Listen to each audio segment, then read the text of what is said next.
தாம்பரம் மாநகராட்சியில் மக்களின் அடிப்படை தேவைகளை நிறைவேற்றாத விடியாதிமுக அரசை கண்டித்து செப்டம்பர் 3ஆம் தேதி கண்டன ஆர்ப்பாட்டம் நடைபெறும் என அதிமுக பொதுச் செயலாளர் எடப்பாடி கே பழனிசாமி அறிவித்துள்ளார். இது குறித்து அவர் வெளியிட்டுள்ள அறிக்கையில், தாம்பரம் மாநகராட்சியில் உள்ள மண்டலம் 3க்கு உட்பட்ட இடங்களில் வாழும் மக்களின் அத்தியாவசிய தேவைகளை உடனடியாக நிறைவேற்றி தராத தாம்பரம் மாநகராட்சியை கண்டித்து செங்கல்பட்டு மேற்கு மாவட்ட கழகத்தின் சார்பாக கண்டன ஆர்ப்பாட்டம் நடைபெறும் என்று அறிவித்துள்ளார்.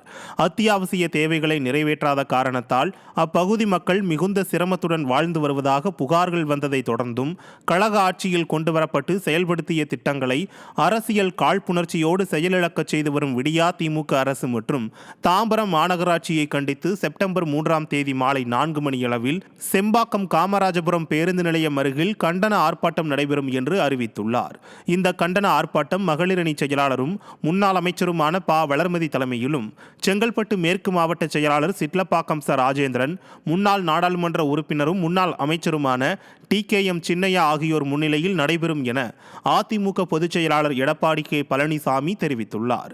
இந்த கண்டன ஆர்ப்பாட்டத்தில் செங்கல்பட்டு மேற்கு மாவட்டத்தைச் சேர்ந்த சார்பு அமைப்புகளின் துணை செயலாளர்கள், முன்னாள் நாடாளுமன்ற சட்டமன்ற உறுப்பினர்கள், கழகத்தில் பல்வேறு நிலைகளில் பணியாற்றி வரும் நிர்வாகிகள் பெருந்திரளாக கலந்து கொள்ள வேண்டும் என அதிமுக பொதுச் செயலாளர் எடப்பாடி கே பழனிசாமி அறிக்கையில் கேட்டுக்கொண்டுள்ளார்.